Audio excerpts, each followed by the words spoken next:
कुर्ला येथील मदर डेअरीची जागा ही धारावी प्रकल्पग्रस्तांसाठी अदानी समूहाला प्रशासनाने दिल्याच्या विरोधात आज काँग्रेस पक्षाकडून खासदार वर्षा गायकवाड यांच्या नेतृत्वात जनआक्रोश मोर्चा काढण्यात आला। यावेळी पोलिसांनी वर्षा गायकवाड आणि त्यांच्या कार्यकर्त्यांना मदर डेअरीपर्यंत जाण्यापासून अडविले। त्यानंतर वर्षा गायकवाड यांनी अभुदय बँक परिसरात ठिय्या मांडून प्रशासनाचा निषेध केला।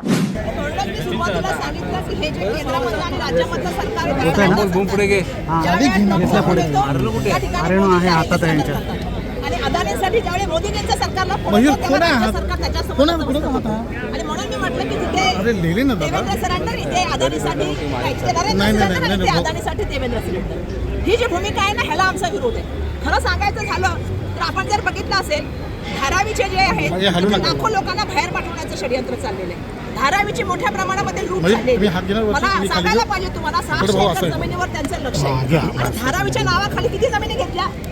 त्या ठिकाणी देवणार असेल, डम्पिंग ग्राउंड, त्या ठिकाणी मड मालवणी असेल, त्या मुलुंड असेल किंवा काही कुर्ल्याची जमीन असेल, मोठ्या मोठ्या जमिनी घेण्याचं काम चाललं। मुंबईला त्या ठिकाणी गिळण्याचं काम त्यांच्या माध्यमातून चाललं आणि म्हणून माझ्या भाषणात मी म्हटलं की त्यांना भस्म्यारोग झालाय, त्यांना मुंबई गिळायचे आणि त्यांना मुंबई गिळण्यासाठी जे जे मदत करता येईल ते मदत राज्य सरकारच्या माध्यमातून चालू आहे। हे खरं तर दुर्दैव आहे। खरं तर मला सांगायला पाहिजे की जर तुम्ही लोकांचं मत घ्याल, लोकांना सांगा ना लोकांची हिअरिंग घ्यायला, जर लोकांची मतं तुम्ही विचाराल तर तुम्हाला जाणवेल मुलुंडची लोक विरोधात आहेत, मड मालवणीची लोक विरोधात आहेत, कुर्ल्याची लोक विरोधात आहेत। सॉल्ट प्लॅन लँडच्या बाबतीमध्ये बोलायचं झालं तर तिथले आता तुम्हाला माहिती परिस्थिती काय आहे, किती खेळण्याचं काम करतात। म्हणजे इम्पॅक्ट असेसमेंट बद्दल मी नंतर बोलणार आहे, त्याच्याबद्दल तरी बोलावं लागेल, तुम्ही बोलणार आहे येणाऱ्या काळात मुंबईवर त्याचा परिणाम काय होणार आहे डेव्हलपमेंटचा। पण पर्यावरणावर आज बोलायचं झालं तर मधल्या काळामध्ये मुंबई ही आपल्याला माहिती प्रदूषणामध्ये दुसऱ्या नंबरला होती। ऑलरेडी आपल्याकडे सिमेंटची जंगलं वाढत आहेत, आपल्याला श्वास पाहिजे।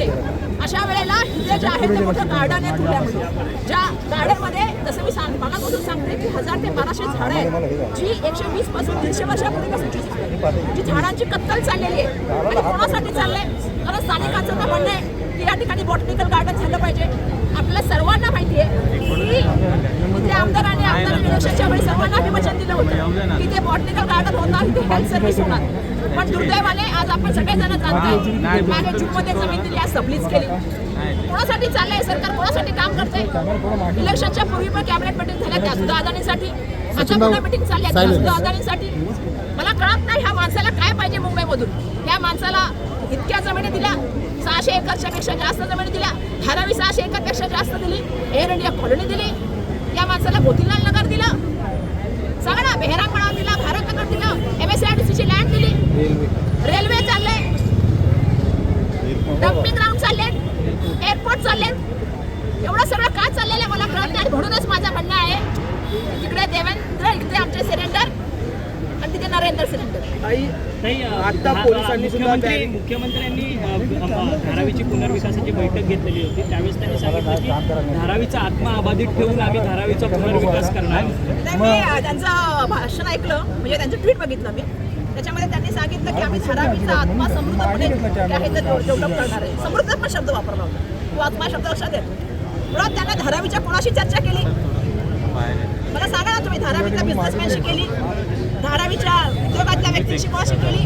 तिथल्या लोकांशी केली, तिथल्या लोकप्रतिनिधींशी केली, तिथल्या लोकांशी केली। कोणाला कुठं घर मिळणार आहे काय मास्टर प्लॅन कोणाला सांगितला? त्याच्यावर काय डिस्कशन केलं? मधल्या काळात मास्टर प्लॅन पण दिला। आमचं म्हणणं होतं आम्ही त्याच्यावर सातत्याने ऑब्जेक्शन उचलण्याचं काम करत होतो। आणि दुर्दैवाने मला सांगायला पाहिजे की ज्या तऱ्हेने आपल्या सर्वांना माहिती आहे की या सगळ्या प्रोसेसमध्ये लोकांचा सहभाग होण्याची आवश्यकता होती, ती कुठल्याही प्रोसेसमध्ये लोकांच्या सहभागाची कुठे थोडीफार पण जी आहे बघून आपण, तुम्ही बघा स्थानिक लोक आहेत, विचारा त्यांना कोणाचा तरी सहभाग आहे का, कोणाचा तरी सपोर्ट आहे का? मग असं असताना हा लोकांवरती लादलेलं मोठ्या प्रमाणाचं मोठं आम्ही सांगते हे जे आहे हे करप्शन आहे। त्यांना धारावीच्या कोणाशी चर्चा केली? मला सांगा ना तुम्ही, धारावीच्या बिझनेसमॅनशी केली, धारावीच्या उद्योगातल्या व्यक्तींशी कोणाशी केली? तिथल्या लोकांशी केली, तिथल्या लोकप्रतिनिधींशी केली, तिथल्या लोकांशी केली। कोणाला कुठं घर मिळणार आहे काय मास्टर प्लॅन कोणाला सांगितला? त्याच्यावर काय डिस्कशन केलं? मधल्या काळात मास्टर प्लॅन पण दिला। आमचं म्हणणं होतं आम्ही त्याच्यावर सातत्याने ऑब्जेक्शन उचलण्याचं काम करत होतो। आणि दुर्दैवाने मला सांगायला पाहिजे की ज्या तऱ्हेने आपल्या सर्वांना माहिती आहे की या सगळ्या प्रोसेसमध्ये लोकांचा सहभाग होण्याची आवश्यकता होती. ती कुठल्याही प्रोसेसमध्ये लोकांच्या सहभागाची कुठे थोडीफार पण जी आहे. आता इथे बघू ना आपण, तुम्ही बघा स्थानिक लोक आहेत, विचारा त्यांना कोणाचा तरी सहभाग आहे का, कोणाचा तरी सपोर्ट आहे का. मग असं असताना हा लोकांवरती लादलेलं मोठ्या प्रमाणाचं मोठं आम्ही सांगते हे जे आहे हे करप्शन आहे. मोठ्या प्रमाणामध्ये लँड माफियांचं मोठं राज्य या ठिकाणी निर्माण करण्याचं चाललंय. मुंबईत त्यांना गिळवणूक करायची आहे आणि म्हणून या वेळेला आपण सगळ्यांनी लढण्याचं काम केलं पाहिजे. आम्ही लढण्याचं काम सातत्याने मागे पण करत आलेलो, येणाऱ्या दिवसामध्ये पण आम्ही त्या ठिकाणी काम करणार.